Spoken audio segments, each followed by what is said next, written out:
धर्म को ग्रहण करने के पूर्व हमें लक्षण की समीक्षा कर लेना चाहिए, लक्षण को जान लेना चाहिए, जिससे हमसे भूल ना हो, इससे हमसे धोखा ना हो जाए। जैसा अनादिकाल से चल रहा है, आगे ऐसा नहीं चलाना चाहते ही अनादिकाल से हम गलत मार्ग पर भटकते रहे, गलत वस्तु को पकड़ करके उसे सही फल प्राप्त करने की हमने इच्छा की, गलत बीज बो करके अच्छा फल प्राप्त करना चाहा, सही फल प्राप्त करना चाहा, वो नहीं मिला। जहर खा करके अमृत फल को प्राप्त करने का भाव रखे रहे, यही हमारी अनादिकाल की भूल रही। इसलिए हम धर्म को प्राप्त नहीं कर पाए और धर्म के फल को प्राप्त नहीं कर पाए। हमारे साथ और भी जीव थे, उन्होंने लक्षण को जान करके धर्म को पहचान लिया, अपनी आत्मा में धारण किया और वे सामान्य केवली व तीर्थंकर केवली बन करके मोक्ष चले गए। भी आज सिद्धालय में विराजमान हैं, हम आज यहीं बैठे। हमारे साथ वे त्रिंच अवस्था में घूमते रहे, हमारे साथ भी देव अवस्था में, नारकी अवस्था में, मनुष्य अवस्था में रही, किंतु हमने धर्म को स्वीकार नहीं किया, धर्म के लक्षण को स्वीकार नहीं किया और धर्म को अंदाज से ग्रहण कर लिया। जो मन को अच्छा लगा सो ग्रहण कर लिया, किंतु धर्म के लक्षणों को नहीं जाना। इसलिए आज आवश्यकता है हम धर्म के लक्षणों को जान लें। धर्म की क्या विशेषता है? आप लोक व्यवहार में भी कोई वस्तु के बारे में चर्चा करते हो तो सामने वाला पूछता उसकी विशेषता क्या है, और आप विशेषता कह देते हैं तो सामने वाला संतुष्ट होता है।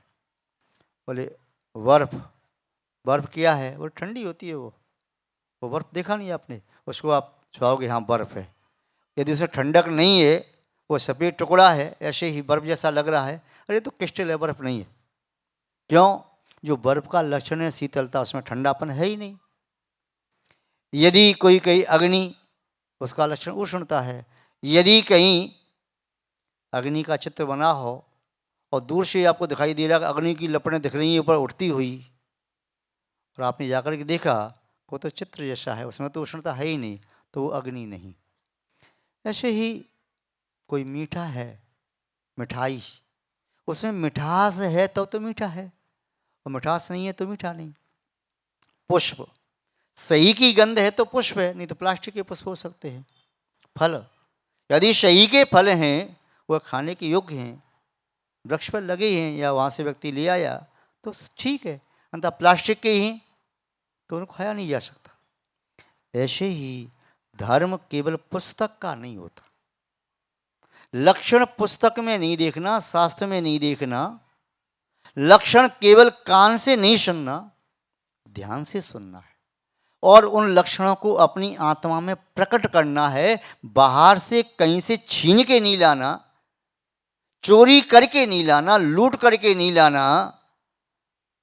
वह लक्षण जो आत्मा का धर्म है, वह लक्षण भी आत्मा में प्रकट होगा। धर्म बाहर से छीनने की वस्तु नहीं है।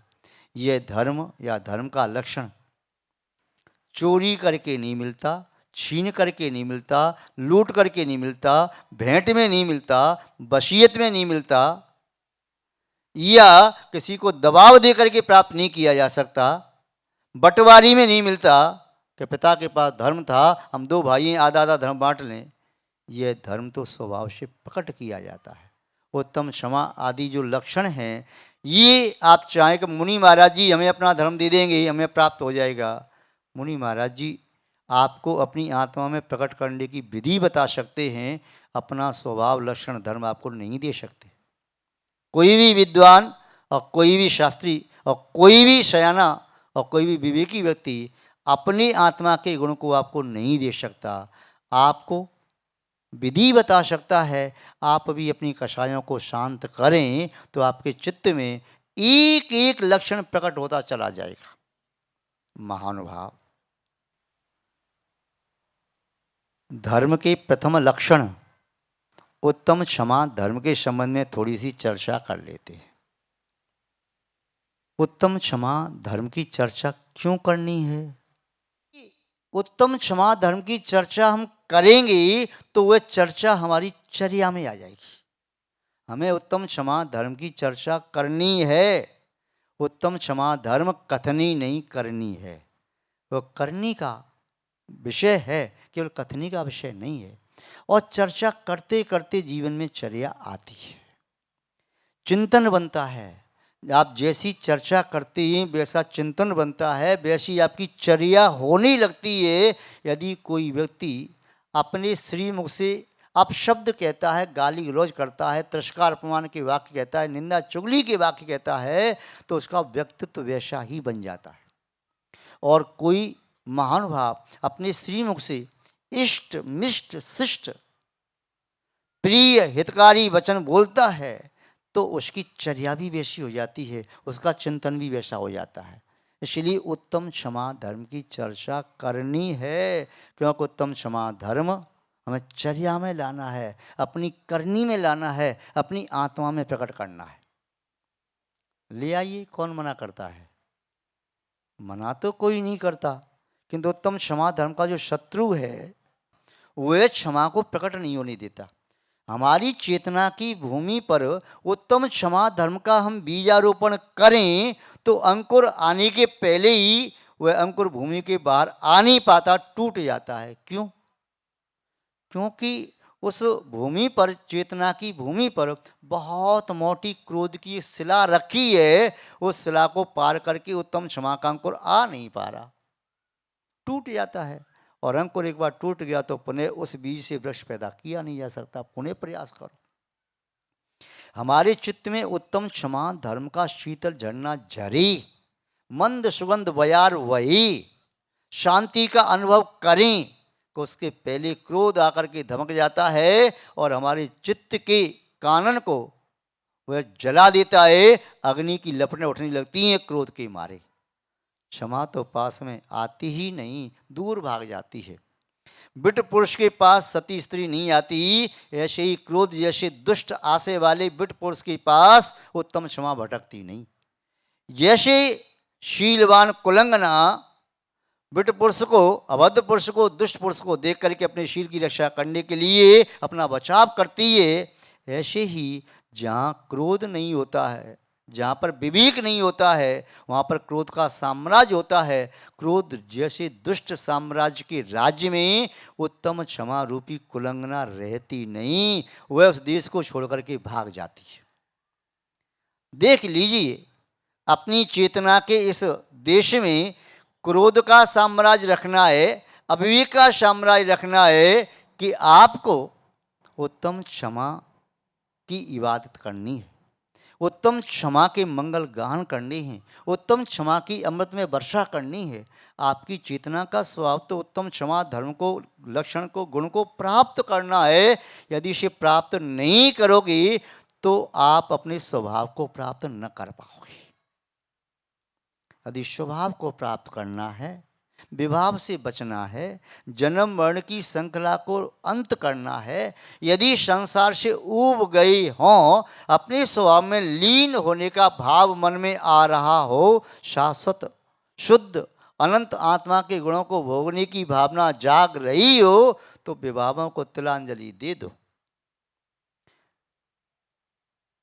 मट्ठा जिस मटकी में रखा रहता है, उस मटकी में अच्छा दूध भी रखोगी तो वह भी मट्ठा दही बन जाएगा।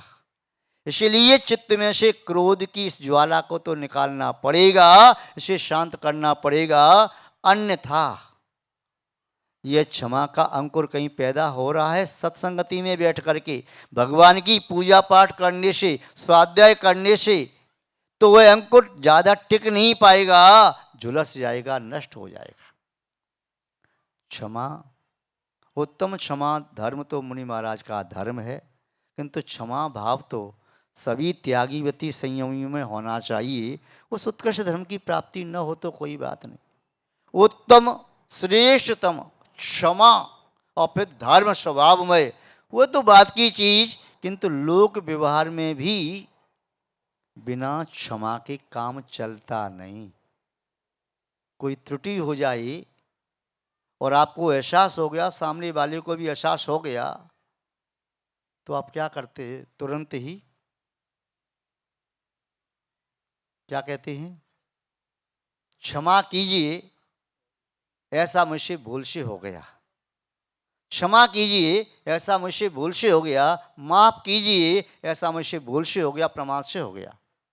भारतीय संस्कृति में जीने वाला ऐसे ही कहता है, भाई क्षमा करना, मुझसे गलती हो गई, भाई माफ़ करना, मुझसे गलती हो गई। पाश्चात्य संस्कृति का प्रभाव है तो वे क्या कहते हैं, सॉरी कहते तो हैं, किंतु जो आनंद क्षमा शब्द के कहने में आ रहा है, जो आनंद माफी मांगने में आ रहा है, वह आनंद सॉरी शब्द कहने में नहीं आ रहा, उसके साथ वो अनुभूति नहीं आती। यदि आप राग मिश्रित गाने सुनते हैं और जो जो राग के शब्द हैं उन्हीं से गाना बनाया हुआ है, यदि उन शब्दों को चेंज करके दूसरे शब्दों में पढ़ें, दूसरी चाल में पढ़ें, तो आपके मन में राग उत्पत्ति नहीं होगी। पूजा, आप पूजा की लय में पढ़ें, शांति से पढ़ें तो आनंद आता है। पूजा को कहीं कविता जैसा वीर रस में पढ़ेंगे तो पूजा में मन नहीं लगेगा। ऐसे ही आप लोग भी यदि उत्तम क्षमा किसी से मांगते हैं ना, तो केवल शब्दों से नहीं कहना है, मन में भाव भी क्षमा का आना चाहिए। और क्षमा मांगते समय आपको ये गिल्टी फील होना चाहिए, अपने अपराध का बोध होना चाहिए। तो अपराध का बोध होता है तो फिर हाथ जुड़ जाते हैं, भैया मुझे क्षमा करना, मुझसे गलती हो गई। और ये यदि आपकी क्षमा की प्रक्रिया है, हाथ जोड़ करके और विनम्र शब्दों में सरल दृश्य मांगते हो, तो सामने वाला पानी पानी हो जाता है, क्षमा कर देता है। कितनी बड़ी गलती भी हो तो क्षमा कर देता है, महान भाव। किंतु जहाँ औपचारिकता निभाई जाती हैं, तो औपचारिकता निभाने से संसार का व्यवहार तो चल जाता है, किंतु सुखद जीवन का निर्वाह नहीं होता। जीवन सुखद नहीं हो पाता, वह जीवन भी औपचारिक हो रहता है। क्षमा करने से और क्षमा मांगने से क्या होता है, जिसने क्षमा मांग लिया और सामने वाला क्षमा नहीं करे, तो क्षमा नहीं करे कोई बात नहीं, आपके क्षमा मांगने से वह नहीं बदली, अपनी कसाई को नहीं भी छोड़ी, तब भी कोई हर्ज नहीं। वह बदली या न बदली, किंतु आपके क्षमा मांग लेने से आपका भविष्य जरूर बदल जाएगा, दुखमय से सुखमय हो जाएगा। क्षमा आपने मांग ली, सामने वाला क्षमा न करी तो कोई बात नहीं, सामने वाला क्षमा करी या न करी, आपके चित्त में क्षमा का भाव आ गया तो आपका चित्त क्रोध की अग्नि से झुलसेगा नहीं, जलेगा नहीं, आपको शांति मिलेगी। और क्षमा मांगता वही है जिसमें औदार्य भाव हो, सत्व भाव हो, विनम्रता का भाव हो, विवेकशील हो, गुणों की राशि का पुंज जिसके अंदर वृद्धि को प्राप्त हो रहा है, वही क्षमा मांग सकता है। उसी के हाथ जुड़ पाते हैं। और जो अपनी दोनों हाथों को जोड़ना जानता है, वह पूरे विश्व को जोड़ने में समर्थ हो जाता है। घर परिवार में भी यदि हाथ जोड़ना जानते हैं तो आपका परिवार कभी आपसे बिखर करके अलग नहीं होगा। बेटा माँ बाप के सामने हाथ जोड़ दे, बहू सास ससुर के सामने हाथ जोड़ दे, या आवश्यकता पड़ जाए तो सास ससुर भी अपने बेटे या बहू से हाथ जोड़ लें, गलती हुई है तो क्षमा मांग लें, तो परिवार कभी बिखरेगा नहीं। ऐसा नहीं है कि गलती बड़ों से नहीं होती, बड़ों से गलती होती है, किंतु बड़ी उस गलती को छुपाने की कोशिश करते हैं और ये मानते मैं बड़ा हूं, मैं कैसे हाथ जोड़ूं, मैं कैसे सॉरी कहूं, मैं क्षमा कैसे मांग सकता हूं। यही केवल भाव पूरे परिवार को बिखेर देता है, तिनका तिनका अलग हो जाता है। पहले गांव देहात में छप्पर होते थे घास फूस के, उनको बांधने के लिए रस्सी से बांधा जाता था, या अरेर की लकड़ी को भिगो करके उसमें ऐंठ दे करके बांध देते थे। जब सूख जाती थी, टूट जाती थी, तो वह छप्पर बिखर जाता था। ऐसे ही जिनके पास इतना साहस है कि अपनी गलती की क्षमा मांग सके, वह परिवार कभी बिखरेगा नहीं, वह परिवार हमेशा बना रहेगा। और जब घर का मुखिया हाथ जोड़ने में संकोच नहीं करेगा तो उस घर का बालक भी छोटी गलतियों पर क्षमा मांगने में झुकेगा नहीं, वह भी क्षमा मांगेगा। उस परिवार में गलतियां बढ़ेंगी नहीं, कहीं भूल से हो जाएगा तो गलतियां घटेंगी और वह व्यवहार ज्यों की त्यों रहेगा। परिवार का मुखिया जो पूरे परिवार को बांध के चलता है, यद्यपि वह सबको अखरता तो है, क्योंकि कागज के पृष्ठों को बांध करके चलने वाली वह आलपिन वह सबको चुभती है।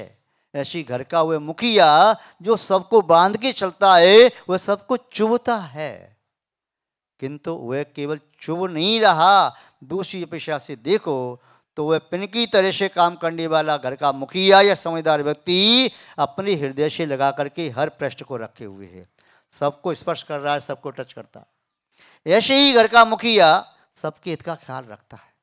महान भाव, आपके अंदर क्षमा की भी शक्ति है और क्रोध की भी शक्ति है, शक्ति का दोनों रूप है।